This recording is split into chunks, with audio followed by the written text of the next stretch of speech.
day. Boy, can he really deliver a message and do great things for this country, spiritually speaking. And then also, anything in politics. It'd be great to see him still be able to bounce back and be able to do something great for this nation. Deontay Johnston, he's a founder and president of the Black Conservative Federation. Jalen Johnson, he's a Georgia City Commissioner. These are people that have put their support behind President Trump. Don King, the famed boxing promoter. Um, Bruce Lavelle. There's a number of people I'm seeing here, a long list. Lynn Patton, a senior advisor, of course, to President Trump. Cornyn Rankin, Amber Rose, on and on and on. This list just goes on and on and on. Melissa Tate, an author, speaker, influencer. Scott Turner, a former NFL player and a chair of the Center for Education Opportunity at AFPI. So Herschel Walker, and of course Terrence Williams, as I mentioned earlier. So if Terrence, if you're watching, man, come on and join us here on Right Side Broadcasting Network. We talked to some of his producers earlier, so we'll see if we can get him on. That would be quite awesome too. Sometimes we need a laugh, right? Actually, I think a lot of times we need a laugh. So Terrence is hilarious. If you remember what he did with the when Kamala Harris was talking about school buses. If you haven't seen that, please do. It's quite awesome. So back to what I was saying earlier as well. I showed you those photos that I've taken over the past few years of patriots in line at different Trump events. And, this started since September 2022, working at Right Side, and then being able to be at a lot of these events and interviewing a number of you out there. And it's great to connect with you. I know that's the same sentiment for Vanessa Broussard and Bobby McNeely and Nikki Stanzione and Jessica Rivera and others. It's just, and then all the people that aren't on camera, right? It doesn't matter. It's like you're on camera, great. You're behind the scenes, great. It's all part of the same network. So the founder, the owners, the management, the producers, the staff, right? All connected with you, the people, bringing you live coverage of events that are happening throughout our country. So this event will start in about 10 minutes from now. Representative Wesley Hunt, Representative Byron Donalds, Dr. Ben Carson. I haven't seen. Good afternoon, everybody. I just wanted to come on and show you guys this. Of course, we got this debate situation going on tomorrow. But I found out this morning Donald Trump's doing a roundtable with a bunch of black people, constituents at barbershop. I think we need to see this. So let's go ahead and let that happen. How's everybody doing? Happy Wednesday. And let's get it. For the president when he lands there. Of course, they will be. What I'm saying is the access to that through secure means. We'll see if that happens. But usually when there's an announcement like that, there might be something like that happening. But regardless, tomorrow, of course, the debate's going to be wild. We'll see how that goes. And then on Friday at 9 a.m., we're going to be going live here at Right Side Broadcasting Network as President Trump will be in Chesapeake, Virginia for an awesome event there. So the Commonwealth of Virginia is getting ready for President Trump. We are slated to interview here at Right Side Broadcasting Network someone running for Senate there in Virginia, Hung Chow. He's a former Navy captain. We are also slated to speak with Carolyn Levitt. And if everything works out, we will be airing those interviews on Friday. And then, of course, Nikki Stanzione, Vanessa Broussard, great patriots that are doing awesome things for the country. And also, of course, Vanessa being here for several years. We'll be live there with Nikki Stanzione, who just joined us and is doing an awesome job. And the energy that Nikki brings and Vanessa brings and Bobby and Paul and Gracia, all of them. It's just wonderful to be a part of a team that supports this country and supports freedom and loves our Constitution. So once again, that'll be on Friday for Nikki and Vanessa. I'll be here live in the studio, but just bringing you the live pictures, bringing you the speech, bringing you the people outside of that event in Chesapeake. I do believe it's an outdoor event. So if the heat wave is still kicking up there in the Northeast, we'll just make sure you bring either some sunscreen or an umbrella, your glasses, and a lot of water. This is the 2024 Birch Gold Info Kit. If you want this, all you got to do is text Trump to 989898. You get a lot of great information within this info kit. You can get the hard copy, you can get the digital one. This is the Birch Gold Group, the precious metal IRA specialist right here. I know it's kind of bright with the lights, but you can get this to your mailbox or in your text message inbox. If you text Trump to 989898 and you just want more information on this whole thing called gold, silver, precious metals, and backing that, with the situation with the US dollar, hopefully it goes up, right? But the US dollar sometimes is not doing so hot these days, right? Because you got these BRICS nations, Brazil, Russia, India, China, South Africa, just constantly using their local currencies instead. And there's a lot of nations that are adding to that. So having gold as a backup plan for your 401k or your IRA, get some information if you like. Text Trump to 989898. You can get it on your phone. They'll text you right back with an automatic reply, but then you'll get a phone call. You can ask for a digital info kit. So that would be sent right to your text, or you can ask for the hard copy and they'll send you one out. The Birch Gold Group. Text Trump to 989898. Once again, you're watching Right Side Broadcasting Network. I'm Matthew Alvarez. Thank you so much for joining us.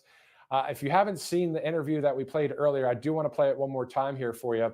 Over the weekend in Philadelphia, there was a great interview with a number of patriots there. Speaking of a number of great patriots, you can see them right there on your screen. Is that Dr. Ben Carson? I think so, yes. So I have to wear some contacts. The screen's a little bit far from where I'm at right now, but there you see Byron Donalds. And so what I was saying was back in Philadelphia, Nikki Stanzione interviewed some people there. Let's take another quick look at that. It's about a 2-minute interview. And then right when we come back, we're going to go to this live roundtable, which starts in about 5 minutes. So let's go to Nikki Stanzione's interview in Philadelphia just over the weekend. You are a doll. I can tell you have such a beautiful spirit about you. I love it. What's your name? Aura. Aura? Yes. That's perfect. It was meant to be. So everyone that's watching right now is seeing so much enthusiasm from all of you. Tell me a little bit about your group and your crew. We travel from New York to support President Trump, the people's president, the only one who can save the United States of America from destruction from within by the radical left and the Democrats that want to destroy this country without realizing that if we lose this country, they have no place to go. Trump 2024, alabío, alabao, alabim, bao, Trump, Trump, I love it. What a fun, happy group. And do you see how happy they are? Do you see the peace? This is what it's about. We don't hate anyone. We love everyone. The left hates, but we love. You see, and we have people here. Everybody here. Everybody. They want to divide us by skin color, by national origin, by gender, but we all bleed red. Yep. And we all love everybody. Everybody. And look, we're Asian, black, Jewish, Spanish. We got it all. Where's the racism? Tell me. Where is it? That is what we want to see. We want to see representation. First rally. First rally. Yes, Trump. Trump. 2024 Trump. Yeah. We are colorblind. We're all Americans. They say Trump is racist, which is nonsense, because we know Trump is a common sense president. We all, we are blind. We are colorblind. Don't divide us by color, okay? We're all Americans. We love this country. We fight for this country, and Trump is fighting for us. That's why. Oh, well said. I love hearing this. And of course, that from Philadelphia on Saturday with Nikki Stanzione there. And then you see on the other side of your screen a live picture from Atlanta, Georgia, as we get ready to go there live for this business roundtable with a number of great America First folks there, including Mr. Byron Donalds, Wesley Hunt, Ben Carson, great patriots there. We'll be taking that live event as soon as it starts. And why don't we take a live listen right now to see if we can capture any kind of audio there going on right now.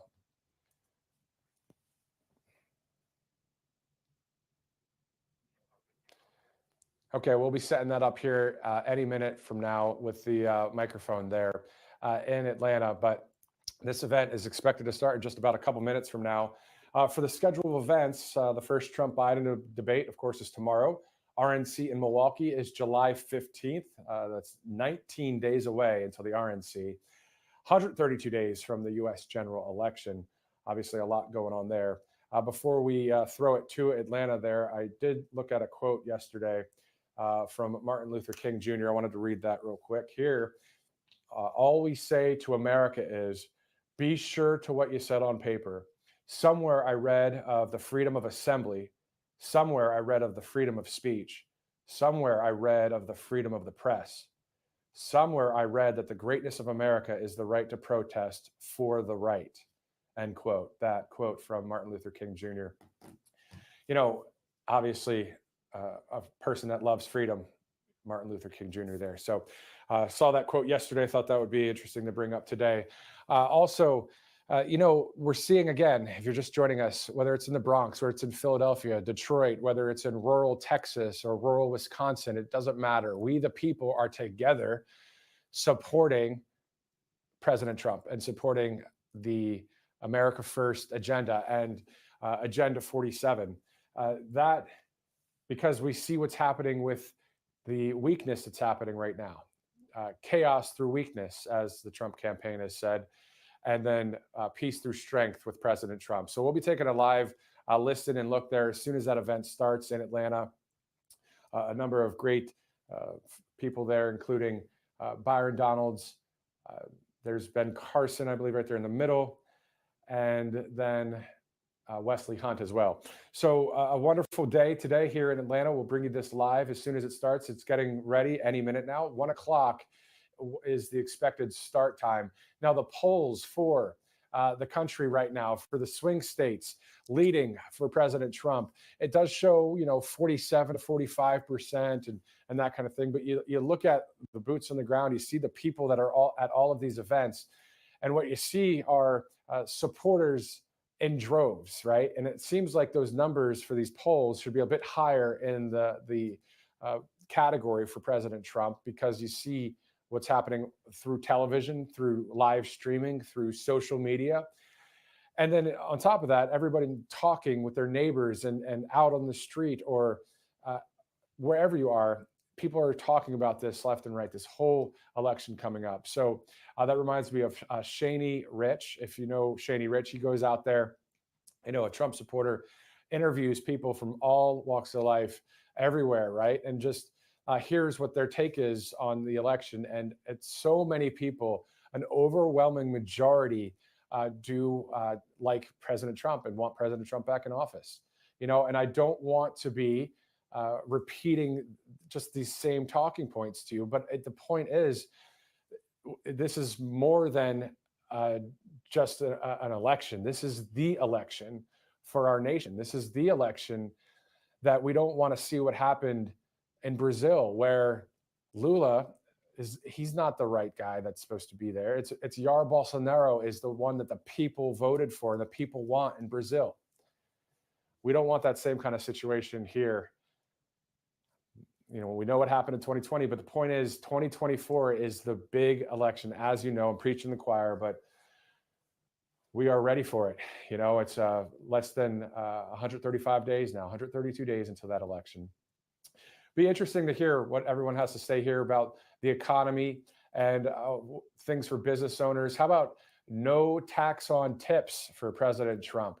That was pretty awesome the other day. I believe it was a $200 or a $500 tip that President Trump left in Philadelphia at that Philly cheesesteak place. That was pretty cool. No tax for tips. I mean, there's so many things that President Trump and his staff are looking at to help this country to get back to what it was and then to make it even greater, right? So let's throw to it right now in Atlanta. And throughout the United States. But before we get into any of the conversation, gotta introduce the owner of Rocky's Barbershop, Rocky himself. Rocky, how you doing?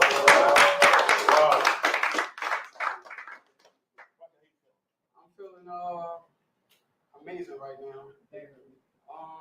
Very proud of myself and the fact that, you know, I never seen this many people in front of me, reporters, and I feel like I'm on the Hall of Fame.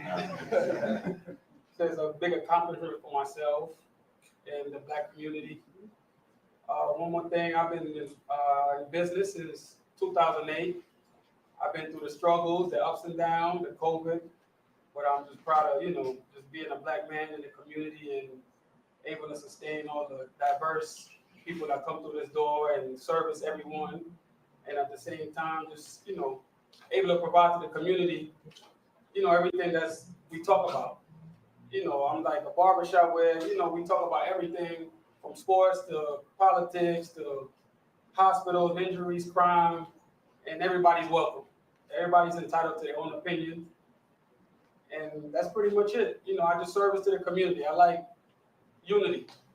Yeah. That's my motto, unity. Yeah, I like that. So, all right, now, Rocky, I know Rufus over here on the end, he comes in here. So what's Rufus's name? He comes in. What's Rufus's purpose for coming in? You gotta know that. I want to hear this. It came up earlier off camera. I want to hear this, Rocky. To be honest, I gave Rufus this nickname. I called him Trump. He was the guy that would not stop talking, and he has to be heard. He has to have the last word. And I mean, y'all pretty much know that by now, right? He has to, because he stands tall, so he looks down and be like, okay, you gonna let me talk or you gonna let me finish? So it's like, you don't finish or right, done. Exactly, you know. So he asks you, are you done? And you be like, okay, I'm done. So he has to have the last word, and then he gonna walk out. Rocky, I have a question for you. Yes, sir. Have you seen a transition from your customers and your employees from being quiet about what their support or lack of support about Trump or dislike of Trump to now? Has it changed? Has it shifted? Good question. Politics is not really a main topic, but it has its time where we do talk about it when it's on CNN and, you know, everybody's give their opinion about, you know, what's going on, and it's definitely a buzz. I mean, it's definitely a buzz. It's going up. I want to ask this, Rufus. So you coming in, Rufus 6'6". So when you walk in, people know. Right. 270 though. I was. Oh, okay. Quiet. We don't let. Right. He was 270 in high school. We're gonna come back to that later. Shots fired. We're in preschool. Rufus, you're coming to the shop. What do you communicate? For what's happening in the country? What are you talking about? What are you communicating? We've learned over the years that you can't beat people into submission. The question is, for all the things that folks said about Donald Trump, I asked people if you called the boogeyman before he got in office, what did he do that was so bad when he was there? Then you get crickets. Then we start talking about the First Step Act.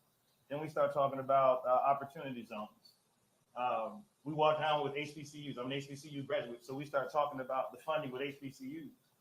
And about 52 minutes later, when I'm done, I ask the question, y'all tell me 2 or 3 things that the Democrats have done for Black people, and it gets quiet in here. That's it. It just stops. It just boom. People don't want to have that conversation. When President Obama was here, though, boy, I call hell in here, though. I mean, he's still on the wall in here. So, well, you know, it's interesting because you're told from the time that you're a child, there are 2 things you don't talk about in public: politics and religion.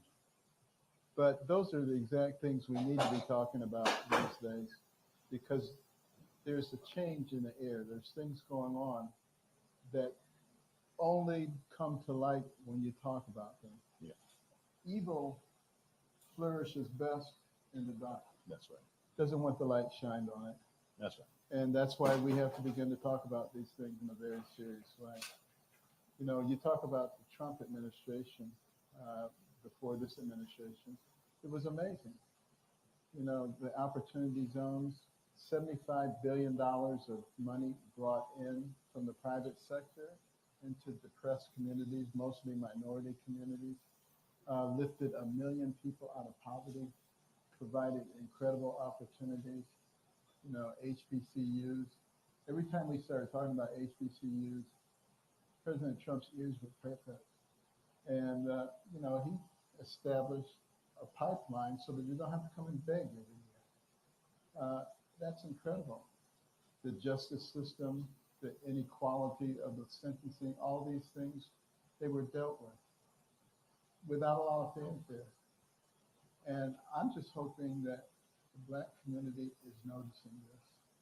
You know, a lot of people in the Black communities and in the liberal community in general say, you know, Carson changed. I haven't changed one bit in the last 20 or 30 years. You read my books from 20 or 30 years ago, they say the same things I'm talking about now. The only thing that changed is that I became a Republican, you know, and we need to get beyond that and really look at what works for people. And I want to piggyback that for a second too. So both of my parents were at Southern University, both of them. That's where they met. So HBCUs are near and dear to my heart. And my dad would always tell me, Wesley, you have to understand something. I'm 75 years old. He goes, son, I had it difficult.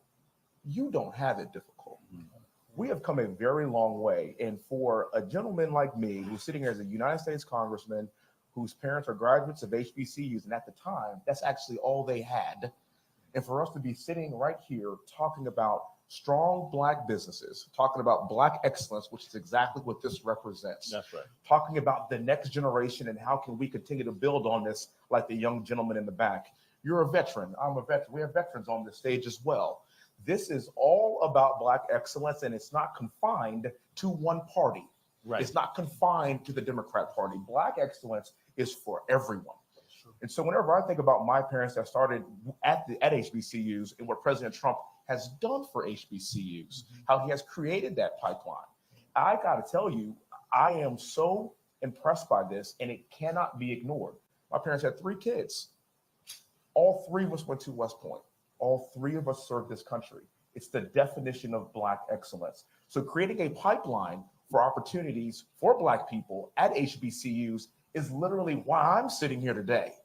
So that investment in the community from President Trump, and you worked in his administration, sir, God bless you, and thank you so much for what you've done. That is why we have to continue to build on this. President Trump is a harbinger of Black excellence. Do not get it twisted. We have seen it. We have lived it. You articulated every point extremely well. And then how do we build on this for 4 more years after November? I want to add to what Rufus said about the barbershop, and then I want to ask Mark a question. Right. One of the things I find interesting, Rufus, because we talk about what Trump did, which is all excellent. I talk about it all the time.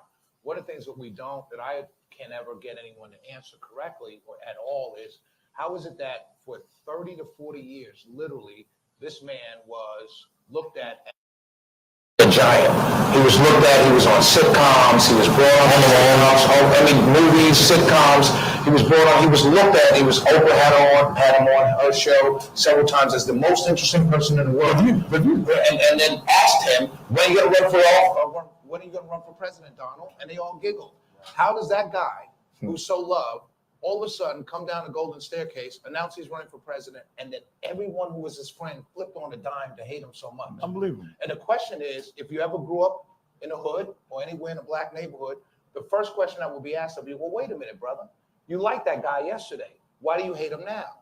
And everyone would question your motives, not the motives of the person that you're hating now, but the motives of the person that just flipped on a dime to hate you. Joe Scarborough, Miko, these are disgusting people. These people went to his house, went to his wedding, was there, invited him to their wedding and their homes. And all of a sudden, he's the worst person in the world. It just boggles my mind why people don't ask that question. Well, why do you hate him so much? Not what he's done. Everything he's done is wonderful. I've loved it. I did much better the 4 years under Trump than I'm doing now under Biden. And my fiance will tell you I'm doing worse now because she's almost about to leave me. But that sounds like you got something to work on. That's why I'm trying to. But the point, the point is that people, you have to ask that question: is why do these people that liked him for decades hate him so much, and they did it on a dime? It wasn't over a course of time. It wasn't during the course of his administration. One day. It was on a day. One day. One day he comes out. It was agendas. It's purely agenda. I mean, when you talk about the diversity of particular Black community, you got light skin, black skin, you got Republican, you got Democrat, you got so many levels of diversity that people draw on when they want to guide our community in a direction. And for me, I just see it as, here's a guy, I know hip hop. He was in all kinds of hip hop videos and real, we grew up in hip hop era, and Trump in itself was a part of the hip hop era in many cases. And when you look at even our childhood and how we viewed Trump, we viewed him almost at the cartoon with Richie Rich. Yeah. Here's the rich guy, he had all the money and what have you. And so there was this aspiration to affluence, based on young kids coming out the ghetto and involved in hip hop. So for me, when I saw that and I saw the immediate, cut the legs off of him, anybody that talks to him or anybody that supports that, there's a problem. For me, I just thought to myself, well, this is clearly an agenda. This is clearly a psychological propaganda machine that not only dislike Black folks indirectly, but I think it also have an issue with rural white folks. I think that diversity is used based on agendas. It's not necessarily about color, race, political party. I think it's the diversity of agendas. So I'm gonna add to that. Yes, sir. It is, in my view, now being on Capitol Hill, served at the state level, worked in business for 17 years. What it's about is control of the levers of power. Mm-hmm. For the Democrats, it's the agenda first, second, or third. The agenda can have devastating impacts. That doesn't matter. You got people in the Biden administration, they said, we're going to just ban gas stoves. So I'm in a hearing when we're talking about it. Mm. And I asked the guy from the Biden administration, I go, do you know how many people in America have a gas stove? How many poor Black people, white people, Hispanic people in America have a gas stove? And they don't care. Do you know that you just can't plug an electric stove into the wall like any normal outlet? Right. You got to run a special circuit in order to power that stove because it demands more energy, more power. Have you thought about the cost of people? They don't think about those things. Yeah. They don't care to think about those things. What they are caring about is the agenda. We see what's happening in immigration right now. This immigration crisis is man-made by Joe Biden. He did all this on his own. He didn't have to change anything when he came into the White House, but he wanted to because his party wants massive open borders. Well, what does that do? It has massive amount of people in Atlanta, every other city in America, overwhelming services. And then the drug cartels take advantage of that, moving fentanyl into our country at record numbers, killing people in our country, overdosing on fentanyl, who might take in a different pill, but it's laced and they're dying in the streets. They're about the agenda. And I think that, what we have to be focused on as a people, as a community, is what's going to be best for us. Right. And you got two presidents, you got 45, you got 46. Right. Just look at it how we would look at anything. Who did a better job? Right. I mean, look, Coach, I'm going to ask you, I'm going to transition a bit. Coach, you're a leader, a young man. I want you to just talk about what you're doing here in Atlanta. And then secondly, what are the values that you're trying to instill into the young men that you're leading every single day? Oh, outstanding. Well, specifically, I just had a thought on your question, and I think that they turned on him on a dime specifically because he kind of jumped the order of things. And I think at that time, like Jeb Bush was supposed to be the next. He was supposed to be the next one getting coronated, and of course Hillary Clinton was, she was supposed to be the one to walk right in. And Trump just basically kind of said, "I'm not going through no school board dog catcher election. I'm not going through none of that. I'm just going to come in. I want to be the president first before anything else." Which I think that basically is why people turned on us. Good point.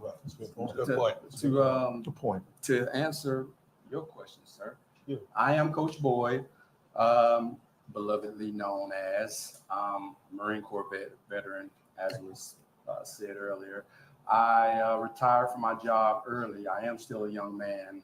I made airplanes at a place up the street called Lockheed Martin. I gave that up in order to do full-time what I do now, which is teach kids STEM programming here on the west side of Atlanta. That includes survival skills, prepping skills, and anything that's basically going to teach that they're going to be able to carry and to fish with and eat with versus asking for a fish.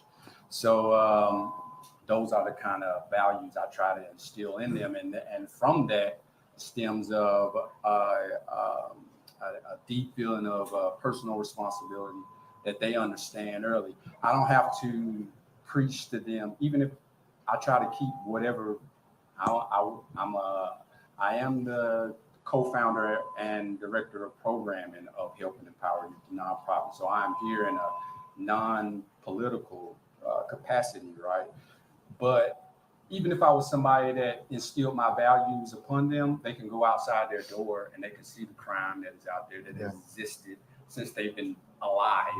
They can see that no matter who is in the office, right, on their level, that the hood still looks exactly the same, right? So I don't have to try to lean them either way. They can clearly see it, and they can, as y'all talked to the young man earlier, you can clearly see that they made their own decisions about how it is they want to move. They're firmly planted. They're not aloof.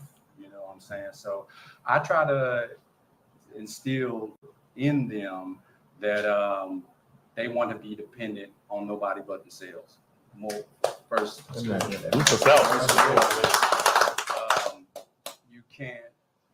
They live a life of self-sustainability and survival already every day. Some of my kids can't even go into their homes at night until they've made a certain amount of money during the day. They can't even go into the house until they pay the caretaker, whoever that person may be at that time. You know what I'm saying? So they already are living survival. I feel, as my faith tells me, I feel the Lord has put me in a position to sharpen that edge just a little bit. Amen. And show them, a different way. So gun violence is prevalent here, right? I'm a strong believer that we don't take away from the rights of those responsible people in order to alleviate such a problem. You eliminate the problem of poverty, you eliminate the problem of gun violence, and you can do that without taking away my AR-15. Right. That's not gonna happen. I want to keep mine. Please. No, sir. I'm from Texas, sir. When that ain't. I like my AR and my AK. Let's not forget the AK guys out there. Okay, so yes. I want to ask Latron a Yes, sir. question. You do a lot of work with the black farmers. There's a Yes, big sir. issue with black farmers. They're struggling. There have been several court cases. Still, no monies have been brought down. What is your message? We have two elected officials here. What is your message to Trump and these, about the plight of the black farmer? Yeah. So, first of all, we all know we all have this ugly history of our past where the transatlantic slave experience caused this huge issue. And from that, that progress has been trying to till and really produce what God gave us all for free. It's out of the land, right? And so one of the things that I've seen, particularly with black farmers, and some of the barriers. So let me address those first real quick. Some of the barriers. The barrier is one, logistics support, being able to get product from their farms into major metropolitan areas for distribution. Okay. So addressing that that's a huge piece. I personally don't see, giving someone a check, which is capital is needed, but giving someone a check is a solution. We have to be able to see production become a part of our economic system.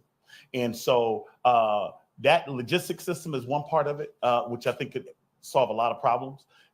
In addition to that, in every major city across the country, you have these large swaths of, they call it blighted, all this language that kind of shoots down, food deserts. And I don't really want to call it that, but they have these areas where access is a challenge. Right. But every one of those areas have large warehouses that are abandoned. And so what I'm thinking is a way to put a direct program together for black farmers is to institute a program that will bring cold storage specifically to these areas where the market just simply left them alone. People are still eating, people are still operating as restaurants, but those areas don't have the supply chain or really the food security program to make it work. Let me real quick. Yes, I don't sir. want to stop your train of thought. Talk Yes, to sir. me a little bit about, because you mentioned the first, logistical issues and of course like capital. Yeah. But like talk to me, like open up, expound on logistics. Like tell me like really day to day. Like I want to hear that. Oh, absolutely. And I want to mention some of the program that they did over at HUD and some of your great work, Dr. Carson. But before I go there, I want to answer your question. Those logistics mechanisms, what they look like, one, refrigerated box trucks, okay, to maintain the integrity of the food in the supply chain. Right. Okay, so a truck going to the farm, working with the packing houses, where they can get market value. Right now, they get farm value because brokers show up and brokers, they try to talk them down and get a farm number. They're taking it straight off the land. You're taking it straight off the land, right? So if the farmer, though, had the capacity to work with an aggregator like us, and that's what one of the work that we've sort of built through in that trajectory is working as an aggregator for farmers to distribute their product to the major chains like the Krogers, the Publix, the local mom and pop grocery stores, the local restaurants. So that logistics chain needs support. That's significant support. Does that support look like regulation, lack of regulation, less regulation? Good question. Good question.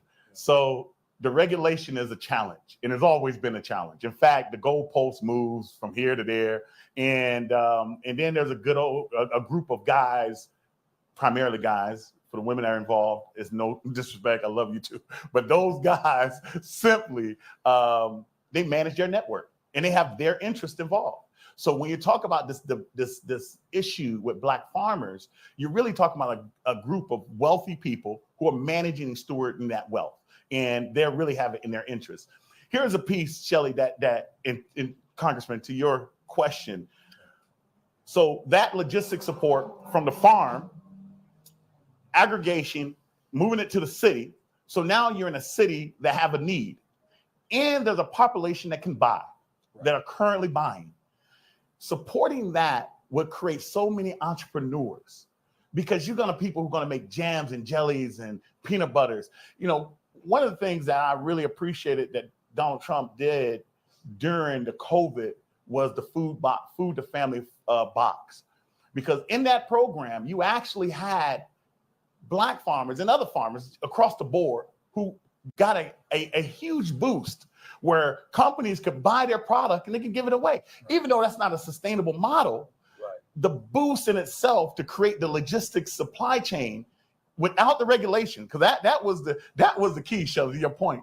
That ability to do the food to family box program probably changed lives that we would never even be able to count. It was really impactful. In fact, we were involved in part of the last mile here in Atlanta. We distribute at the World Congress Center. We partner with the World Congress Center here. It's our large convention center here in Atlanta. And every weekend we did 8,000 plus boxes to families who actually needed it. And that type of impact, I got to witness it from hand to delivery. I got to witness the people who got to employ in the assembly line to boxing the food up. I got to witness the farmers who got to get their carrots and their bell peppers and cabbage into the boxes. So to answer your question, that's a great question. And I don't necessarily believe it's just, I don't like the narrative Black farmer. Let me say it that way.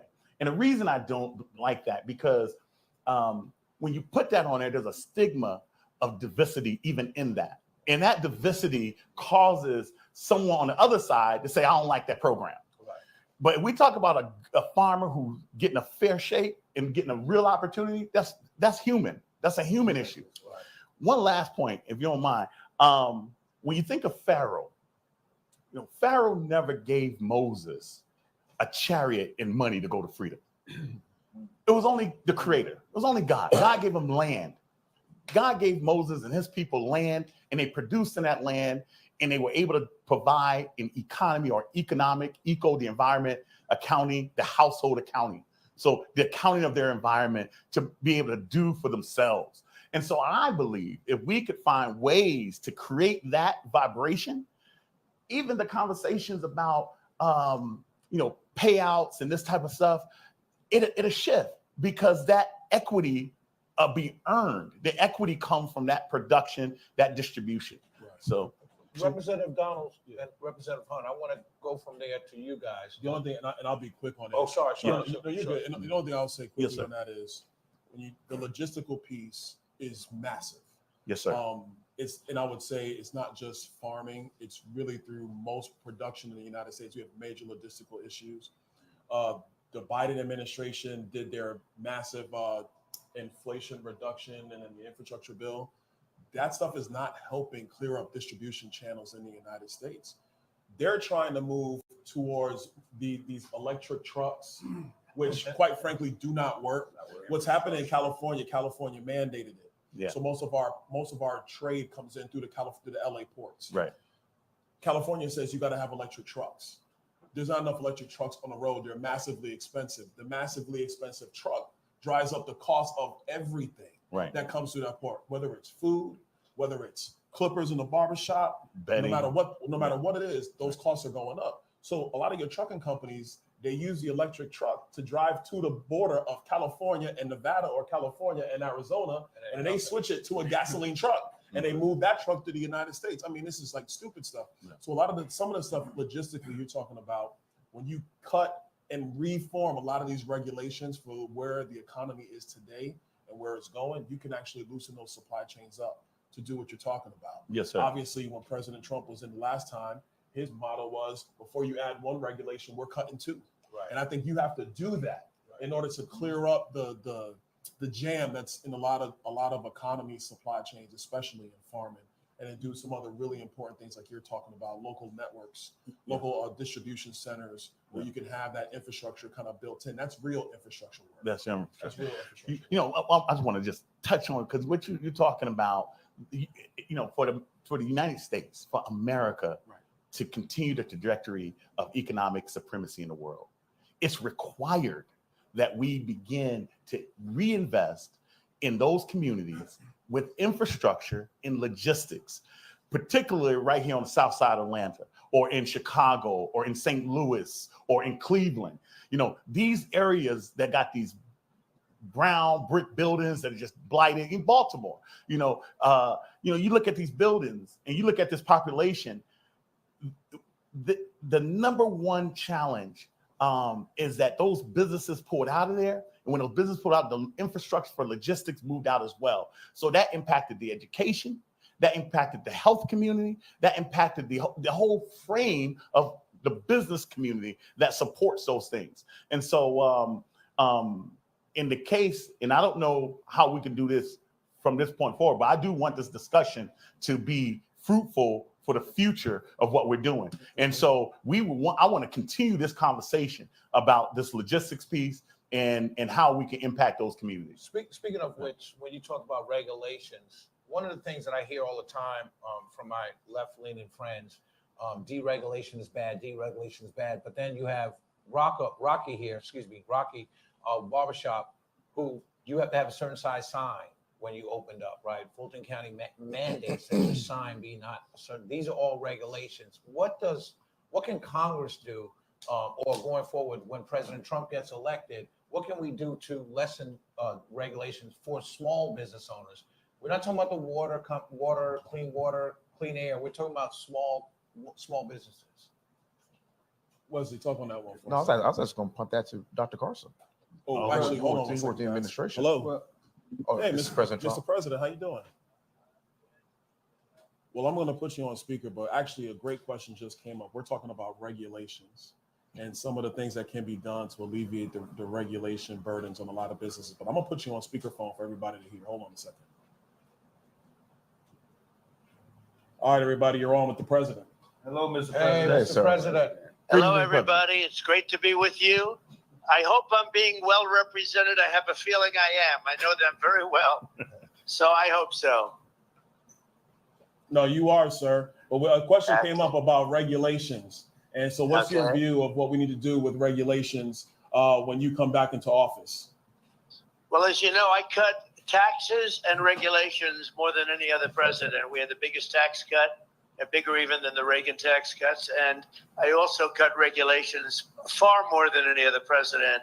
And they have put a lot of them back already. We will get them cut so fast.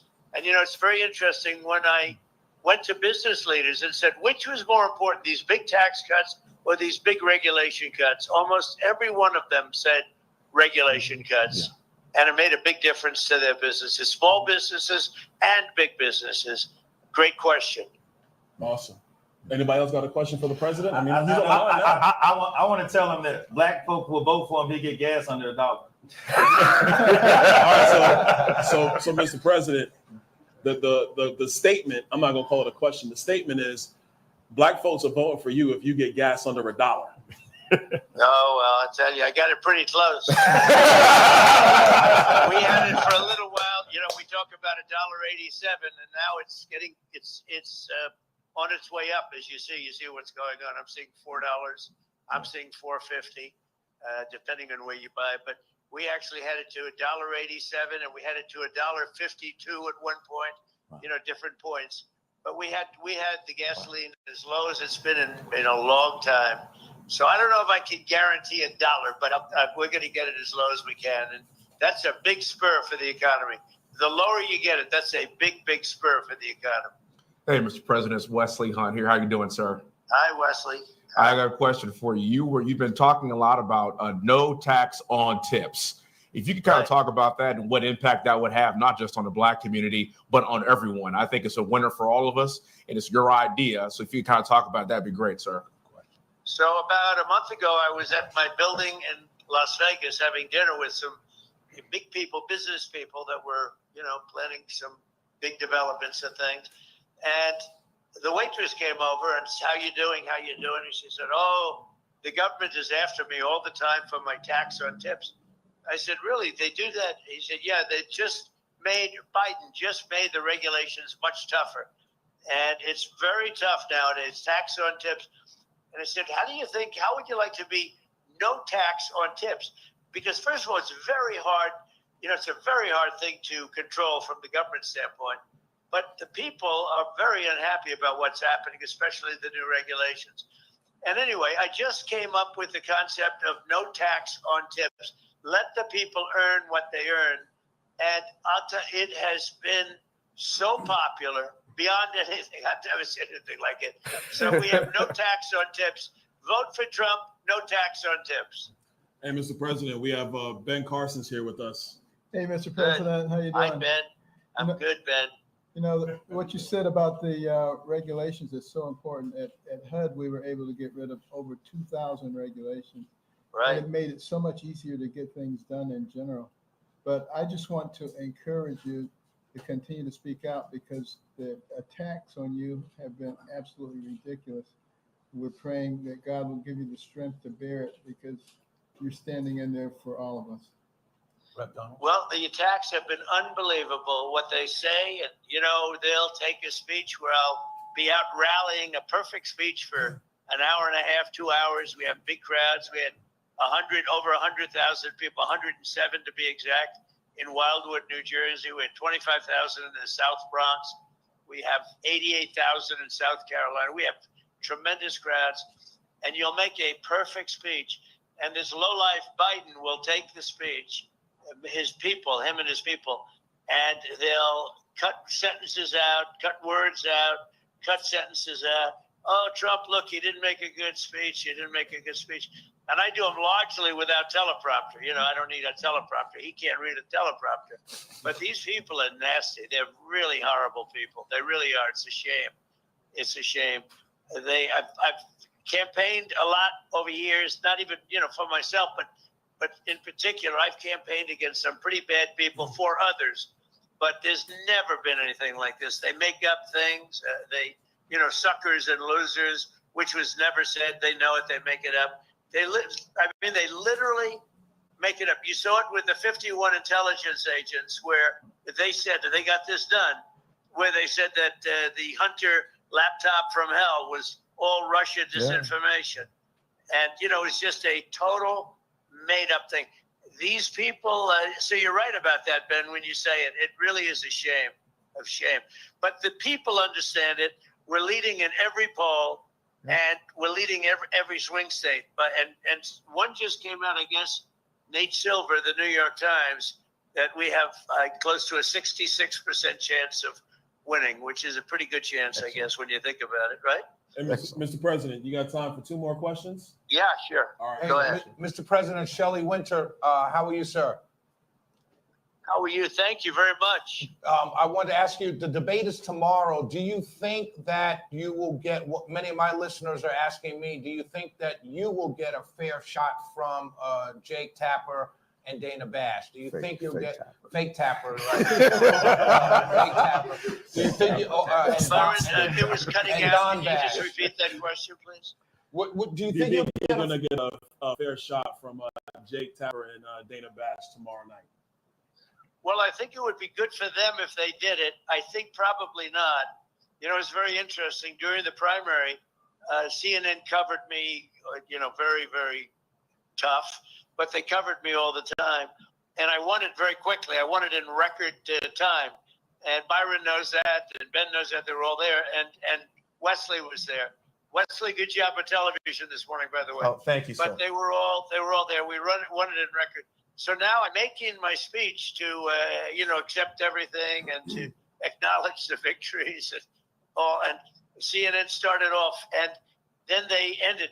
Jake Tapper said, "All right, that's enough. We're not going to listen to him." So they cover the whole primary, but they don't cover my victory speech. So am I going to get a fair? Probably not. But it would be very good for CNN. They're having a lot of ratings problems. I think it would be very good for CNN, actually, in terms of its credibility. It'll be interesting to see. All right, last question, Mr. President. Coach? Yes, Mr. President, how are we doing today, sir? Hi, Coach. All right.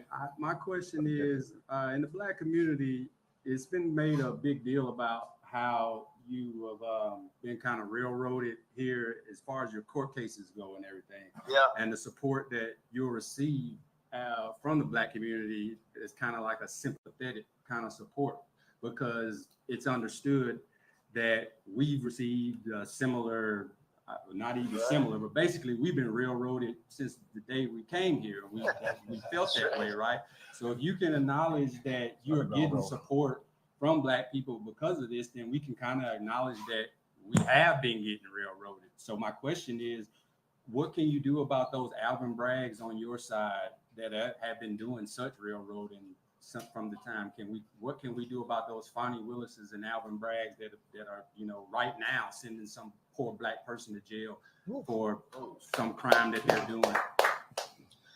Well, it's an amazing thing when this happened. Wow. And as you saw, all the legal scholars say these are not cases. These are not cases should be brought. It's just a terrible thing. It's weaponization. And it comes out of the White House, even when it's city and state, comes out of the White House in order to attack a political opponent. But since that happened, the Black support, I think my representatives will tell you this, the Black support has gone through the roof. Yes, it has. And I guess they equate it to problems that they've had. But since this has happened, like the mugshot is the best. It just beat Elvis Presley and Frank Sinatra by a lot, by the way. Beat it by a lot. But that's the number one mugshot of all time. It's really an amazing thing. Since it happened, the support among the Black community and the Hispanic community has skyrocketed. It's been amazing. Really been amazing. It's been actually very nice to see. Mr. President, It's in one way you say, gee, isn't that too bad? But the truth is, it's really a lovely thing when I see that. We have great support now in the Black community and in the Hispanic community. That's true. Great support. I'll say before you leave, Mr. President, I'm a veteran, and we have several veterans here on the panel today. And of the group of people that I say support you the most, the Black veterans tend to be with you. So we're with you, sir. If you want to talk a little bit about what you've done with the veterans. Well, I just want to thank everybody. It was, in fact, if we did it tomorrow, I'd be there. I'd be there despite tomorrow evening. It's going to be big, and they say maybe the biggest. Somebody said this will be the highest rated show of all time. I said, don't tell me that. I don't want to hear that. Hey, I'm not interested in listening to that. I actually said that to Byron. I'm not interested in hearing that. But I just want to thank everybody for being there. You have my support. We did a tremendous amount. I wrote it down just a little while ago, knowing I was going to make this call. achieved the lowest African-American unemployment rate, the lowest ever. We delivered the largest small business tax cuts ever. We lifted 6.6 million people out of the poverty, which is a record.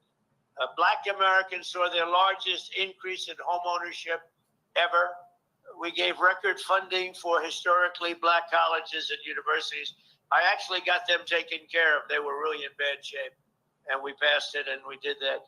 We passed historic criminal justice reform, which nobody else could get. And when I left office, we had almost no inflation, virtually no inflation, which is a killer in the black community and every other community, frankly. And it's just a killer. We had absolutely the best, most beautiful, we had very little inflation. And now the inflation is a disaster. It's killing the black community and it's killing the country, inflation. It's known as a country buster. So we did all those things and, you know, nobody else came close. And we'll do them again and we'll do them even better. All right, Mr. President, thank you. Thank you, sir. See you tomorrow. Thank you all. Okay, I'll see you tomorrow. Hope I see you all tomorrow. Thanks a lot. Yes, sir. Bye, everybody. I tell you, when we get a chance to, I love to have you ask them a question about and really dive into the impact of access to capital that was post-responded to COVID-19. And I wanted to ask him, and if you all get the opportunity to ask him, what type of programs would he put in place to have access to capital in this society that we have? And So that was a major thing. Yeah. You know, you just stepped into my wheelhouse, right? I'm happy to hear it. I'm glad you Let's asked talk this about question. it. So, We at the barbershop. So listen, I sit on financial services. I worked in banking. Okay. There's a couple of major issues. The first issue is overall federal regulation. Yeah. If you go back even before COVID, go back to the Great Recession, as we like to call it now, back in 08 and 09, when Obama and that Congress, both House and Senate, they passed through what they called Dodd-Frank. It was supposed to fix the economy and protect America from the big banks. Right. But the problem is what that's done is make the big banks bigger. So the big banks are massively bigger now. Community banking has been destroyed in the United States. So you want to talk about access to capital, whether it's you, Latron, whether it's Rocky, anybody else trying to get access to a small business loan, it is so much more difficult today than it was in 2008. Sure. And it's gotten, Rocky, am I speaking facts now? Facts. All right, there we go. So that's for y'all. Rocky knows what I'm talking about. Now, so you have to undo a lot of the damage done by Dodd-Frank because you have to open up. It's like logistics in food.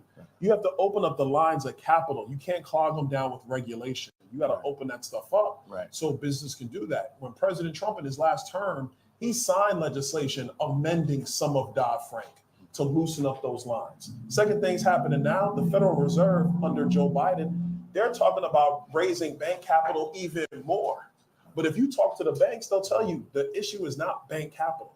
The issue is when you run an economy like this, when you overspend and create massive inflation like this, it makes the cost of borrowing so much more expensive for banks. Right. It makes deposits more expensive. And so they're trying to find a way to make money on their side too. And so the cost of lending goes up for small business owners like Rocky, small business owners like yourself. So you got to get government spending under control. You can't just keep borrowing and borrowing and borrowing because it's only going to get more expensive for small business owners, for families trying to figure out how they're going to make ends meet, whether they go to the store to buy product or they're going to the bank to get a loan for a business, for a mortgage, for a car, whatever the case might be. You got to take care of those two major things. I'm not going to speak for President Trump, but I'm going to tell you, if I have my way, we're going to do those two big things. I think on the spending front, President Trump's definitely going to make sure that we get this thing under control because you got to get the inflation out. You got to squeeze that out. And the third piece, and Wesley just said it, and I'll let Wesley talk on it more.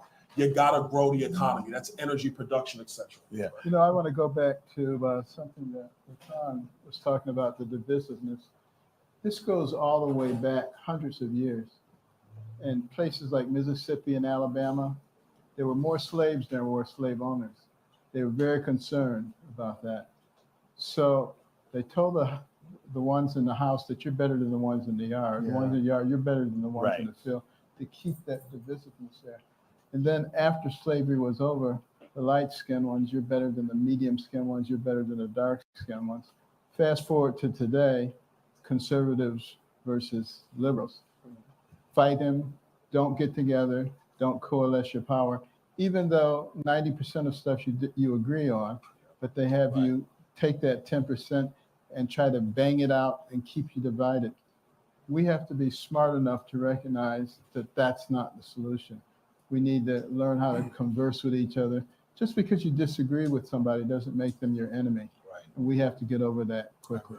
Absolutely. I agree with that. As you talk about the regulations and the banking and everything, as we go into this election, what is the voters' decision? When small business owners, what is their decision? Is it Trump versus Biden is the decision, but who is going to be better for them? If you can explain who is going to be better for them if they're a small business owner, even someone launching a small business. Well, you talked about regulation and not moving the goalposts and knowing what to expect, no matter what the regulation might be, just knowing what to expect. Byron, you talked about illegal immigration. You talked about fentanyl. You talked about 11 million people pouring into this country illegally that we know of. Sir, you talked about safety. You talked about keeping your AR-15. You talked about what's happening in the streets here in Atlanta.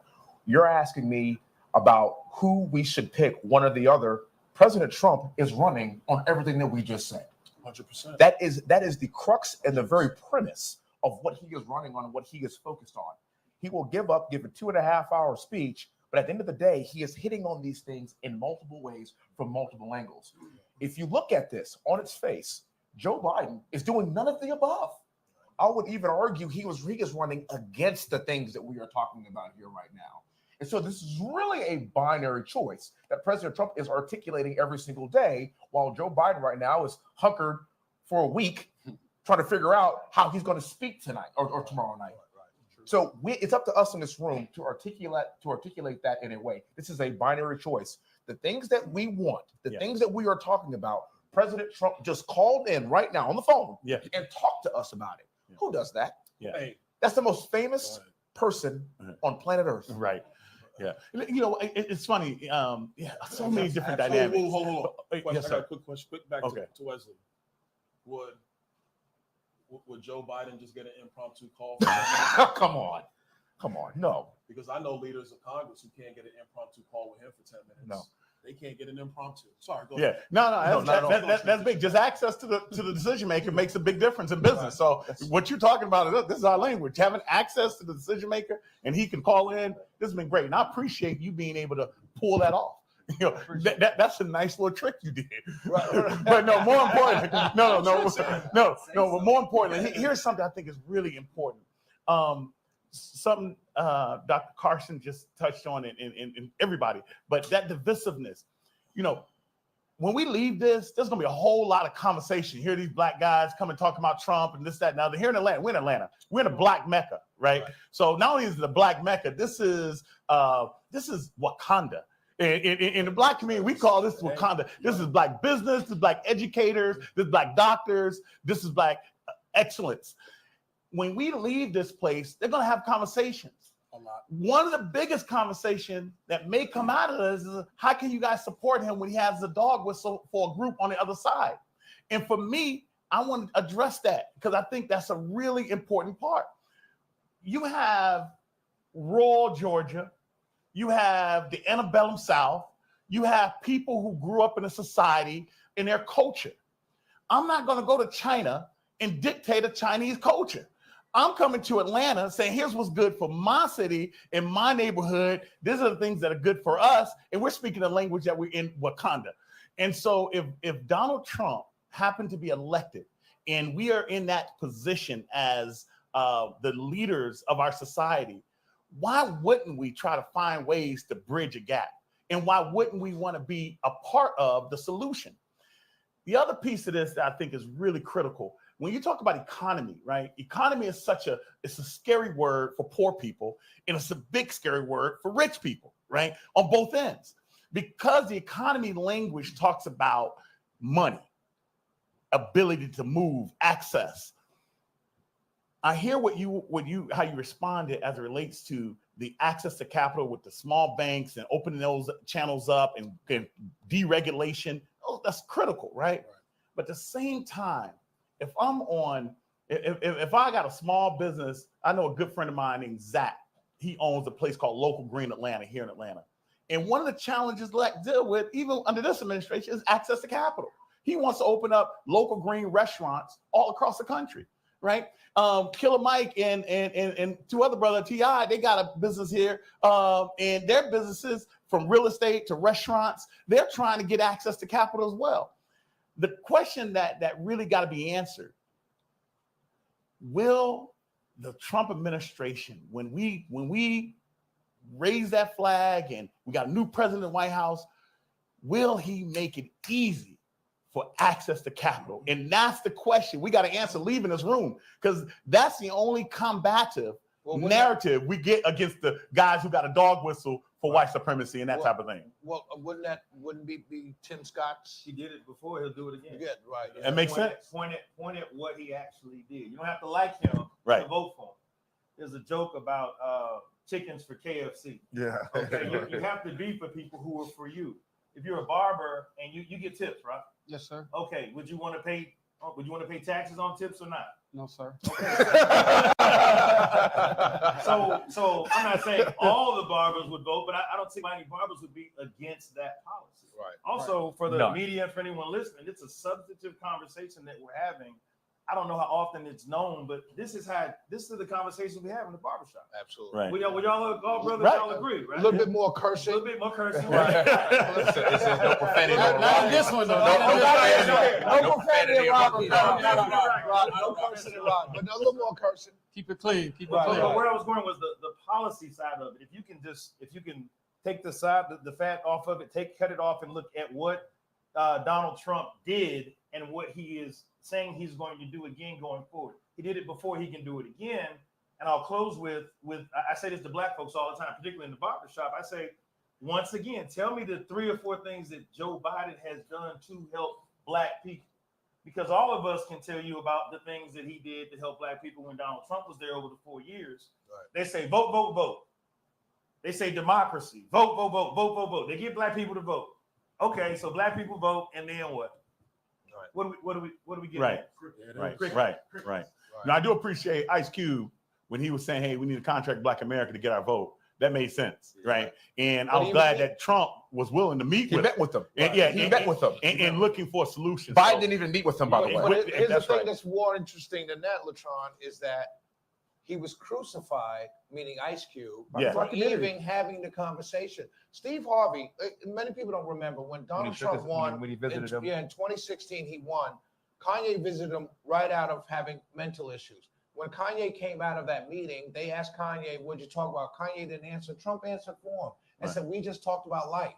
This is a man standing with one of the most prominent African-American artists at our time. Many people in hip hop like myself or hip hop fans call him a genius, still do, regardless of his political stuff. But even though he's a musical genius, he said, we just talk about life. And Kanye got trashed for that. Steve Harvey met with him, and all these professors said, well, why does he meet with the professors or the pundits? We're smarter. Steve Harvey's just a comedian.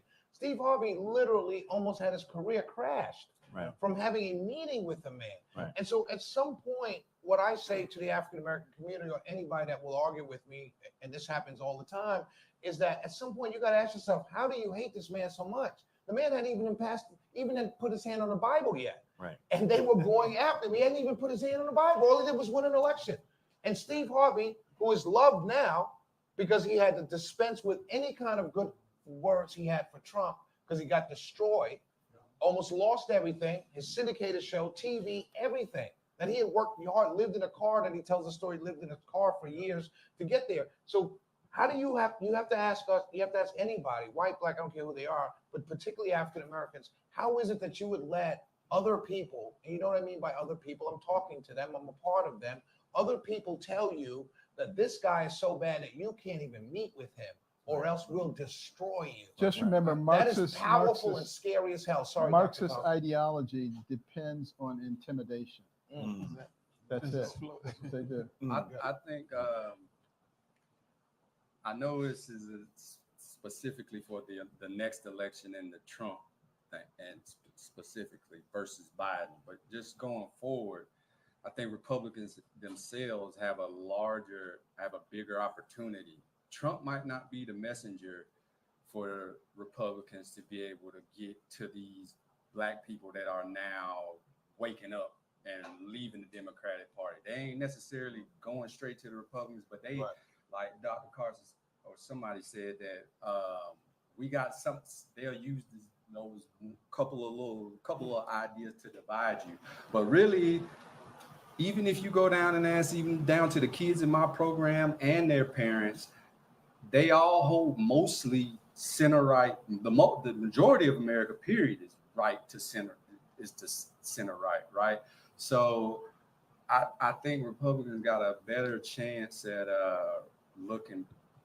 I know this is going to be sore on this type panel, but they got a better chance. While we're here, they got a better chance of looking past Trump to the next thing, to the next person, and that person is the right preacher. Is that in the Black community, you need the right preacher. A Black community will go listen to a preacher that's doing all kind of sin. If he hooping and hollering with the right kind of message, you go get the right kind of preacher. The right kind of preacher. You point at me for the next election. For higher office, we look. The only thing I'm gonna say to that is, you can't get ahead of today. True. Right. True. Yeah, I know you got to look to the next election. And today, the old saying is, binary Rome choice. is burning. Yeah. Right. Yeah. Rome is burning today. Burnt. Right. And chill, man. It ain't burning. Yeah, it's pretty Right. bad, It's not man. looking good though. We in World War III. We in World War III when they said Trump was going to take us. When we there now. I go back to the fundamental question. I've been asking this question for 2 years. Wesley's heard me say it. Yep. This is the Pepsi Taste Challenge. America, you got two choices, 45 or 46. Who did a better job? That's it. What tastes better? That's all you got. Binary choice. What tastes better? Binary We choice. know what tastes better. And I think to the point you were making about the vitriol that came for him, that still comes for him. Yeah. Right. There's a funny thing happening in America right now. People are looking at all the vitriol, and you know what they're saying? Man, y'all been saying it for 8 years. Right. I know my food costs more. Right. That's it. My food costs. You've been saying That's it for real. 10 years. I know this border's wide open. Right. You've been saying that for 9 years. How come Israel's now fighting for their survival? That wasn't happening 4 years ago. It's happening now. Right. So it takes leadership at the end of the day. Now, what I will say, as a Republican, man, our party hasn't done anything worth a damn about communicating. I'm so sorry, Rocky, about your shop. About communicating with That's Black a quarter people. in a jar. I got about communicating with Black people. We've not done that work. Right. But if we're gonna speak truth, Yeah. there was a guy who ran for president back in 16, and it might have been inarticulate. You know, what did he say? What was in the Meat Mill song? Other side of America at the top. What else do you got to lose? What else you gotta lose? He asked that question And got destroyed for it. Did Jeb, hold on, but here's the question. Did Jeb ask that question? Nope. Did W ask that question? Nope. Did HW ask that question? Nope. Right. I don't remember them doing that. Right. No. He did. He did. He did it his way. He did it. I think for our people, there's a fundamental question we got to ask. How's your life going to be with 4 more years of Joe Biden? Worse. Right. Yeah. Because a lot of these young kids, what I'm hearing, a lot of these young kids, they're saying, you know what? Where's Trump? Right. Yeah. Can we get him back? Right. Yeah. You know, it's so real when you look at, you know, what is the interest in, brother Coach, you mentioned it. We generally are conservative people. I mean, we want to raise our families. We want to have, you know, we believe in God. And you know, like right now, even the conversation with God is even, you know, for me, I'm open talking about, you know, we pray. Okay. And when we look at these types of ideas, and I really appreciate what you alluded to, you alluded to some real concrete beyond personalities, and personality is important, but beyond personality, what will sustain our community? And generally what's happening under the agenda that we see, safe homes, safe borders, economic stability, jobs, family life. You know, I don't even understand what a challenge. Don't leave out education. Yeah, education, deregulation. You know, no, I want to just guide my community. No, y'all go do what you want to do. Right. We make the rules around here. Right. You know, local rules important to me. Right. You know, and I think those things are the message, and we really got to hone in telling that story really, really well. The other What piece. would you do? What would you say, Latron? You're out there in the community. You do a lot. What would you need from Representative Donalds and Representative Hunt to take that message from here, take what we talked about here into the community? Same with you, Mark. You're in the community. Same with you, Rocky. You know, you guys represent, as friends of mine, you guys represent people that are not wearing Trump 2024 t-shirts. You know what I mean? Right. But you're speaking the language and everything, and people respect you. What do you need from these two gentlemen to go out there and preach this message of for November? You know, I think they've said a lot of it. Be transparent with you. You guys said a lot of it, but there is a piece that we gotta deconstruct, and that piece is that Trump represents this white supremacy narrative, where we got to deconstruct that. That's a major stereotype and barrier to a message that's got to be it's got to be more clear for Black folks. Like, we don't want to support an open enemy, right? Generally. Right. However, for the most part, I don't necessarily know if that's the message that they're putting out. I like the fact that if you believe in a way and you want to go into the mountains, or you want to go in the hills, or you want to go where you want to go, you want to live with your community in that space, I don't have a problem with what you do. Okay, if you're going to come in my community and we are living in a certain way, I don't want you coming over here dictating either. And I think that if you all are able to really work on the deconstruction of that narrative of supporting a white supremacist versus supporting an American agenda. That American agenda. Saying the narrative is created by somebody else. Yeah, they got to take it away. That propaganda. You have people here that will take what you say out of context. So I got to make sure that you're not saying that he is. You're saying the narrative. The team already clipping right now. Right. Yeah. Well, look. I mean, let's be very clear in my language. So for anyone who wants clarification, there's a propaganda narrative far beyond Trump that came to this country when my ancestors landed on the shores of Savannah, Jamestown, and the shores of East Coast in America in the transatlantic experience.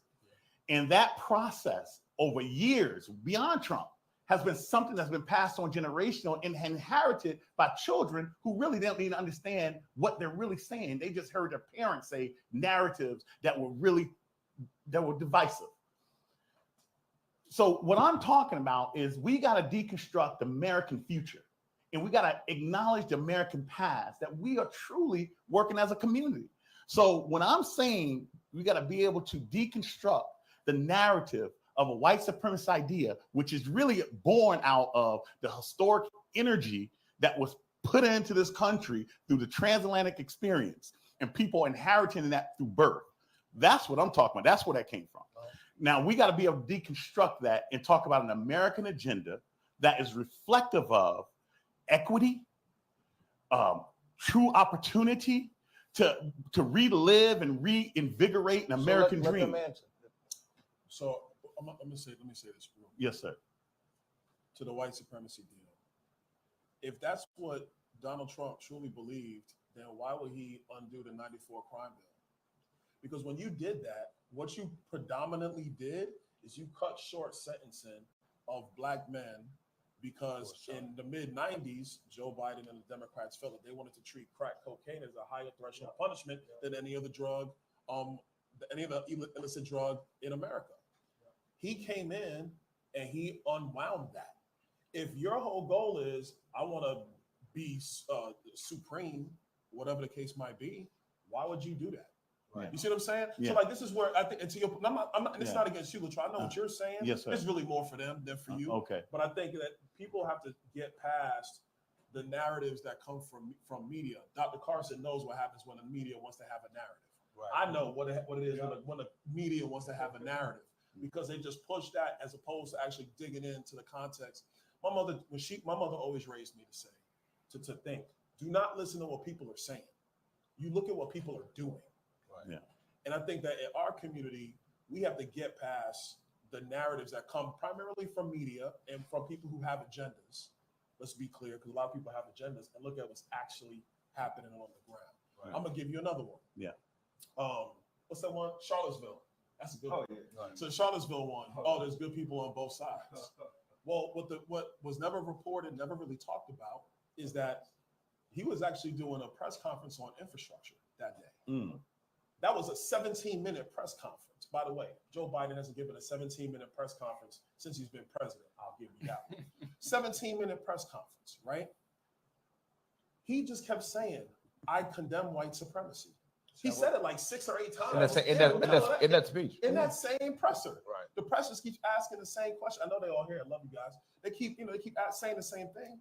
He kept saying it until he said, look, what else do you want me to say? You have this person on that side, that person on that side, and then you have bad people on both sides, and we can't have any of this. Yeah. And they took good people on both sides, and ran with that for 3 years. Yeah. Yeah. Ignored everything else. The clip's still on YouTube today. Yeah. Okay. Which is a point that a lot of people, to the point of people coming around, particularly young people, that's what they're seeing. They've been told something, and now they're seeing it real for themselves, and they're saying, wow, he never said that. Wow, he never said it's happened several times. Right. And that's what people are going through now. I think people are seeing the things that they're being told was said, wasn't really said that way, or wasn't really said the same way they're reporting it. Right. I mean, I'm seeing it all the time in what I do all the time. People will come back to me and say, I heard you said this. Right. And I have to go back and pull what I actually said to send it to the person and say, no, I never said that. Right. So I think when you talk about creating a narrative, how do you, to answer the question that I asked you to ask them?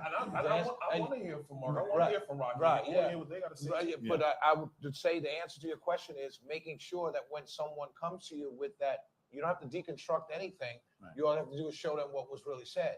Because Reagan was cast the same way, Trump was cast the same way, George W. Bush was cast the way H.W. was cast. They all were cast as dumb, racist, and not qualified. The same 3 hits for all 4 people. All 4, Reagan, Bush, H.W., and Trump. All Republicans were cast and attacked in the same verbiage used every single time they ran by the same media outlets. So you hit a good point, because it is a good one now. Everybody remembers when Kanye did it right after Katrina. George Bush doesn't like black people. Doesn't care about black. He don't care about black people, and that was the narrative until it came out that W and Michelle Obama have a good relationship. Right. And now in today's media, it's no, we like George W. Bush. She was great. Well, because the devil came along, quote unquote, the devil came along worse than the last one. Yeah, the agenda changed. The agenda shifted the program too. No, the agenda never shifted. The person they hate shifted. Okay. You know, it's just like anything else. You hate Reagan when he was there. Now they're quoting Reagan. They're saying Biden gave a Reagan-esque speech in Normandy. These people hated Reagan 20 years ago, and it's the same people saying it. And so you've got to understand, when you want to deconstruct the narrative, you have to deconstruct it by pointing out to the people you're talking to, like, look, if you believe this man is a racist, then why did these other white people love him for 30 years? Right. That's it. That's a simple question. A real simple question. I'll give you an example in the barbershop. And I was looking at everybody. I mean, they call me the political brother. They would call him the smart brother. They would call Dr. Carson the OG. The OG. Rocky would be the ball. Every barbershop, everybody knows who owns the barbershop, right? I'll get back to Byron. Okay. You be the old school brothers, the wisdom. Y'all in the back. Y'all listen to old school, right?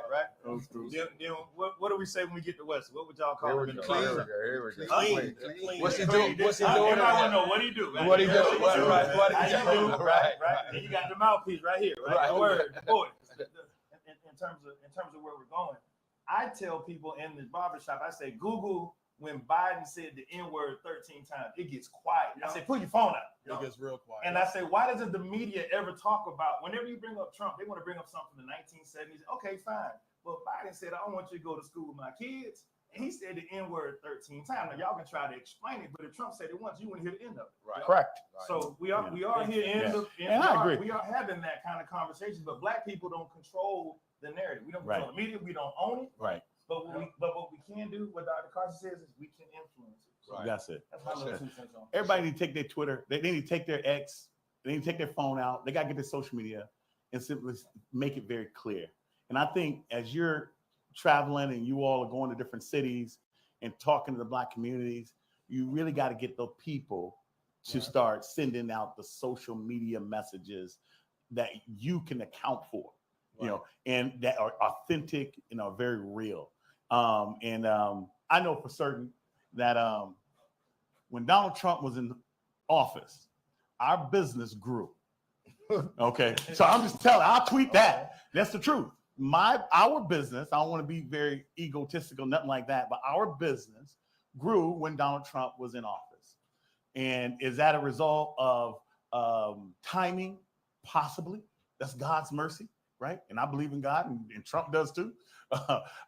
Is that a part of God's mercy, or is it a part of just the trajectory of policy and deregulation? Right. I'm gonna leave that to the listeners. So here's what we're gonna do. We're gonna wind down. All right. I want to end on this note. And you gotta keep it tight. We just been flowing and talking.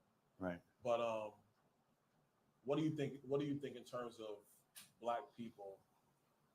Either A, voted for President Trump, voting Republican. Unfortunately, not voting at all.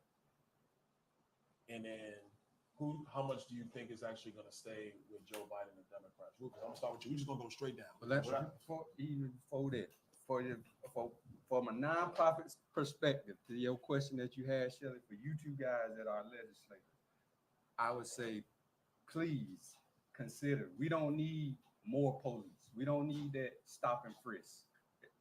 That just like Democrats have their scare tactics to get people out, Republicans have their scare tactics to try to get people out to go vote too, like saying Black people is scary in this way and that. We need more police, but we don't need more police interaction. We need more freedom to be able to control our communities, to mitigate some of that crime. So we don't want to turn this place into a police state. That's right. That's right. You want to restate your question, sir? Yeah, you got Thank you for that point, though. That's a big point. You want me to restate it? Yes, sir. Yes, sir. Reset. No, you restate. What do you think? Where do you think Black people are going in 2024? Over in terms of voting, how do you think that's going to look? It's been said that, and our party hasn't done a great job. I've been a Republican my whole life. 32 years I've been in politics, and we just have not done a good job of communicating in many cases in what we've done. But I will say this for Black people: if in one, and this isn't new, if Black people for one election just voted Republican or didn't vote Democrat, now all of the Democrats would know that they lost because they didn't do right by Black folks. Right. But then Republicans would turn and say, hey, we can win with y'all, but let's keep it real. Republicans have won without the Black vote. Right. So just imagine with the Black vote and putting ourselves as a people in a position to work with whoever's in the White House. It doesn't matter your gender, your race, your nationality, whoever you are. Black people have often been the only group of people who are shut out for 4 to 8 years because we didn't rock with whoever was going to win. I'm saying Black people should work with whoever's in charge, regardless of whoever that is. But with regard to the election, I think that you'll see I didn't believe it in when they said it in August of last year. They said the numbers are going to be historic. I was like, yeah. In December, I said, nah. And then we went to we're at Mar-a-Lago, and I'm starting to see that Blacks can be somewhere between that 13 to 15+% of the Black vote in the fall. I'll go with that. This is what I say. I think that the polls are early, but I am seeing it on the ground. In my day-to-day travels on my show, when I interact with African Americans in just bars, clubs, hookah bars, wherever I'm at, what I'm hearing is, the biggest thing that I'm hearing is not necessarily that there is a hardcore vote for Donald Trump, but they're open and willing to say they miss him, like you said earlier. That's what I'm hearing. There used to be a whisper campaign. Hey, Brother Shelley, in barbershop, I was called Unc because I had gray hair. But hey, Unc, I hear what you're saying. I kind of agree with you. But they whispered it. They whispered it. Now people are openly saying, I like him. Now, will that translate into votes? Because a lot of these are every election year voters. These are inconsistent voters that we're talking about, particularly when we're talking about African-American men. We're inconsistent, not inconsistent because we're not responsible, inconsistent because there's nothing really out there for us. So I think, like Rufus, I think we're going to fall. I think Black men particularly are going to fall between 17 and 20% when all is said and done for Donald Trump. I think there's going to be a higher percentage of African Americans who actually stay home than come out for the Republicans. And that's my gut feeling. What I think we should be working on is actually moving those inconsistent voters and moving them into a consistent voter box and making it comfortable for them to say and go on social media, like Tron said, to talk about Donald Trump. I think more and more are getting comfortable, but I think we need to do the things like this, or what you guys are doing, to make it more comfortable for people who are not really political. Because we're hearing it, the people you're hearing from are not the political people. These are your FedEx drivers, your Amazon drivers, your fathers, your deacons in a church, your teachers. They're not political. Their lives are not spent around Fox and CNN and MSNBC and what's being done. Their lives are spent around, how do I get my kid from gymnastics home and what are we going to eat for dinner? Those people we have to contact those people we have to convince to make a decision to vote, because they will vote for Trump. But we have to get them and drive them to the polls. To the point you made about, both of you made about Republicans. I've been in this game. I met Rufus in this game. I'm in media. He was in the political side. And I've been screaming for Republicans to do more towards the Black community for decades. Trump is the only one that has. What there still is, he's doing it on a shoestring. What I would say is, you need this vote. The Trump campaign needs this vote. Republicans need this vote nationally. Start putting the people in play that can move this vote, move the needle. Start listening to the people, the Gina Bars, the Janiyas. Start listening to the African Americans that you have on your team that can move this needle for African American vote. I know there's a lot of people, doing a lot of different things. Listen to the people you've hired to move the African American vote. Listen to the Hispanics you hired to move this Hispanic vote. Listen to the LGBT community members you've hired to move that needle. Stop micromanaging, do it right. Listen to the Black people you hired to do Black events and put Black things together, put these type of events together. Listen to them, get out of the way, and we can move this needle. I think it'll be 17 to 20. You can move it 20 to 25 if you just let people run. President Trump got 18.7% of the male Black vote in 2020, the highest of any Republican president in modern history. If he gets between 25 and 30% of the male Black vote, which is absolutely possible, you're pushing all in between 17 and 21% of the Black male vote, the Black vote, period. If that happens, mathematically, Democrats cannot win. That's why Biden and I are here. That's my projection. So you say 25 to 30 Black male? Yes, all in 17 to 21. Right, but that's just Black male. Yes. Yeah, my man. I can go with that. No. Could we restate the question again? What do you think a Black male vote will be for Trump? Yeah, I think the Magic Johnson. I think the Black male vote is going to be somewhere around 14%. It's going to be somewhere around there, and if this is, so you think it'll be lower than it was in 2020? It was for the Black male vote. The Black male vote was 18.7%. I think it'll be higher than if it was for Black 18, males. Yes, all in. We're at 13.2. Yeah, I'd say yes. Then I think it's going to bump up. Yeah. And for anybody that is even watching now or just listening to the sound of my voice, and you are Black, still go vote. Go vote still. Do not stay at home. You will be counted as being a lazy Black person. Still go vote. If you must, do what I do. When there is no person for you to vote for, during this last Georgia Senate race, there was Herschel Walker and there was Warnock. When there was a qualified Republican there to run by the name of Kelvin King, who would be our senator right now if the Republicans had ran him. Nonetheless, I digress. Still go vote, Black people, because you will be counted as just lazy. They will not go into the nuances of why you did not vote. You would just be in the lazy column. Just leave it blank, and then make sure you vote for the down ballot things. Right. Study the down. Those are the important things that matter where you live. Vote for them city council people, them school board people, them dog catchers, because tomorrow Sarah Palin is going to go from that little dog catcher to vice presidential candidate. Okay, so do that for me, please. Thank you. You have a Black Republican male local elected official right here. Hey, greetings. You recognize. Look at this. See the guy sitting on the floor. He just may be very next vice presidential candidate. He might.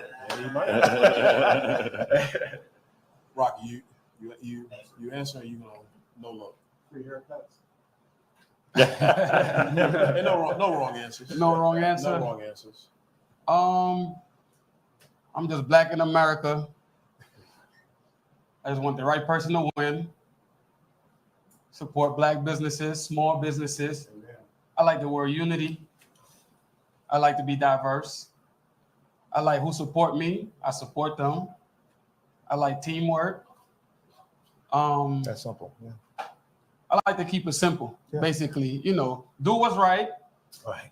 Do what you say you're gonna do. Don't make promises. And I think everybody will be happy at the end.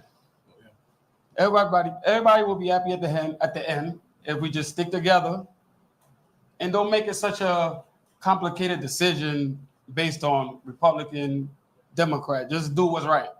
Like you said, go out and vote. Don't just leave it blank, because then you won't be heard.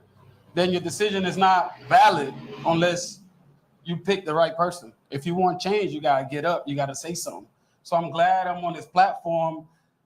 It definitely opened my eye. I seen different views. I seen different perspective from the way it was said, and just listening to people makes more sense. Listening to the right people at that, it's really like, how you say this? You could have a conversation with basically a client, but if the client don't know what he's talking about, then it kind of like throw the conversation off. Right. So now listening to the right people that have the right answers, you're like, wow, this makes a whole lot more sense. They got proof. They say Google it. You could back up your statement and it makes sense. So now I'm like, okay, this is an eye opener for me, because I'm like, okay, I never seen it that way. But now I'm like, okay, at the end of the day, I want to do what's right. So if you black and you in America, you're gonna vote for the right person. If he's saying no tax on tip, he's saying the right thing. Right. So right. So you're gonna go with the stats. And at the end of the platform, I just want to thank everybody for just getting the opportunity to be heard. And I like the fact that I was surrounded with some black powerful men, gave me a little energy, okay, I feel like I've been doing something right. I want to get with this brother right here. He helping the youth. He said he has a youth that want to be a barber. I'm like, okay, I'm interested in that. I want to help who helped me. That's good stuff. And Rocky, we are sitting with you, not the other way around. Right. Yes, sir. We are great. Let's be clear about that. We are sitting for hosting us. Yeah. Thank you. Thank you. All right, so real quick. Now we got to go quick. Yeah, we got to go quick. Dr. Carson. Well, first of all, I appreciated everybody's opinions here. This is great hearing this. I hope we do this more often. The founders of this country understood that we would come to a point where our democracy would be challenged. And they left the final solution in the hands of we the people. That's what the vote is all about. And it's so important for people to understand that you have to vote responsibly. You have to know who those people are. And most people just look for the name that looks familiar. You can't do it that way. It's got to be somebody who aligns with what you're doing. Right. That's absolutely critical. And I think a lot of people, it's not about black and white, it's about people in general, realize that our country is at the apex of going one way or the other. Correct. Right. This election is very important. So if you care about your children and your grandchildren, make sure you avail yourself of the information that's necessary. I think the black community will do that. And I think you're going to be surprised at the result. Agree. I think it's going to be very good. Agree. You think it's going to be higher than 25-30% as I representative? think it could easily be. Really? Excellent. Yes. I'll be real brief. There's two things that come to my mind. The first thing is Wait, generally brief or Latron brief? Generally, very generally brief. But I want to really just touch this. One of the most influential positions, elected officials in the state of Georgia, is the Commissioner of Agriculture, and his name is Tyler Harper. Okay, those positions, as you talk about running down the ballot. In fact, Tyler has probably one of the most influential when it comes to wealth because he's a steward of what God gave us for free in every state. So anybody watching this in every state, do know your Commissioner of Agriculture is the steward over what God gave everybody for free. Okay, that includes your gasoline. And we talked about that logistics being really, really important. I didn't mention the fuel. I heard the president mention, I heard Shelley ask about that question. But when it comes to logistics, that fuel cost makes a significant difference when it comes to price of goods and services. And if you're a person in America, and I'm talking to Black folks right now, look at who's stewarding and who's the regulatory influence over what the land that your feet are on. It's critical to understand that. To answer the question as it relates to Donald Trump, I think that this whole election, not only with the presidential election, but it's got Black folks more engaged in general. I think Black people, and I'm not speaking for all Black people, I'm just talking about the inspirations and the people that I come in contact with. I think Black folks are engaged. And him going to jail and going through the process, and we seeing the criminal justice system unveil its ugly head as it relates to biases, be it right or wrong, just the nature of a bias. And, they have this term, and lawyers know it, the appearance of justice. When you see that, people naturally, not just Black people, everybody, they naturally have this, I don't like seeing unjust issues. So I think that Black folks is going to respond to these issues, particularly in this election, and as it relates to that vote for Trump. Now, for the record, I have been based on issues. So Latron. For Latron,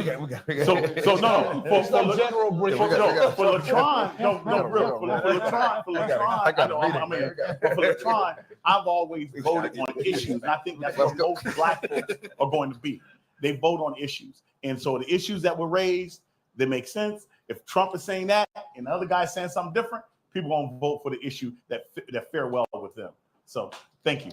All right. So, in closing, I want to thank everybody for being here.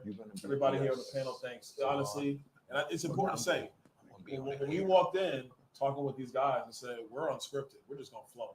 Yeah. We're just going to flow and we're going to talk. I didn't talk to them before today about what they were going to say. I have no idea. We just talked, opened it up, and we flowed.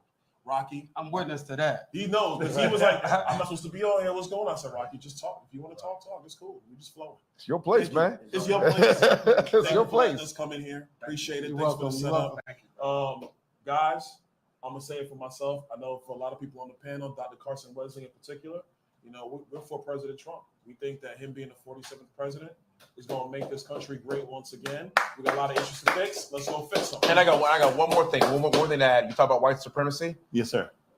Dr. Carson has been Black his whole life. That's right. He's been Black, and I'm Black, and we are supporting President Trump. Oh, yeah. So I don't understand how a white supremacist would call us right now, break bread with us, and spend his time with us right now if you were truly a white supremacist. Right. That would never happen. And for the record, I don't believe Donald Trump is a white supremacist. No. So I want to clarify that just in case that narrative got mixed up. All right, thank you all very much. This is where we leave the barbershop because they're going to keep talking.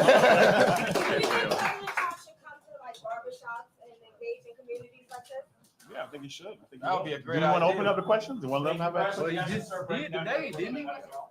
Oh, you want to do questions? Congressman. Today. Well, a ton of great statements and great moments there. Well, there you have it, folks. As you can see, that was a really, really, really, really profound and good talk. They had a call in from President Donald Trump that put a lot of clarity to what he plans to do for Black communities and, across the country. So I'm not going to waste too much more of you guys' time. I do appreciate everybody who came out on Twitter, on X, on YouTube, and on Twitch. I'm still contemplating whether I'm going to do the debate on the YouTube because CNN is threatening to shut down and copyright strike anybody who does it. So I'm kind of mulling over that idea. If anything, I may do it on Rumble and X.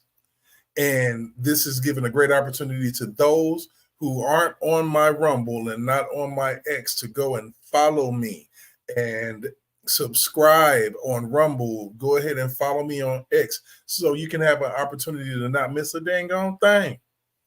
You know, we want you to make sure, we want to make sure that you get the information, and we're going to go ahead and play this. If they want to play this game, we can play the game, and we can show it one place and not show it another. I do apologize if that hurts a lot of my YouTubers, but we were going to see what happens, because that's something that is going on. You know, fair use for educational and commentary or reaction purposes, you know, is something that we as YouTube bloggers and content creators have. We have the right to use that. We have a right to have our dialogue. But the thing about it is that they don't want anybody to talk about what they're doing in real time. They don't want that. You know, and you're right, Puppet Gate. Yeah, Tim Pool did make a great video. He was actually pretty damn pissed about the whole situation. So we're going to go ahead and I'm going to mull that over today. You know, see if I want to take a chance. You know, I got a couple. If they try to take me down, I got a couple of other YouTube channels.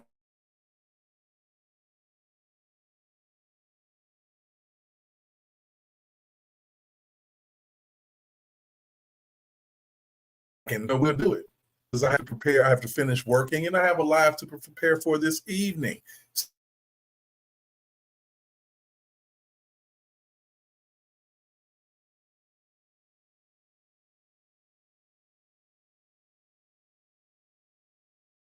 Twitch, Rumble, and some other things. We're going to talk about this debate, what we think is going to happen. We're going to talk about that judge that got arrested and fired.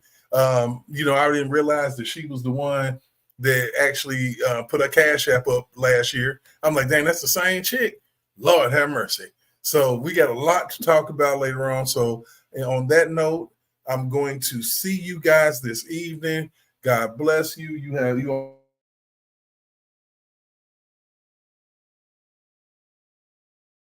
all have a wonderful day. And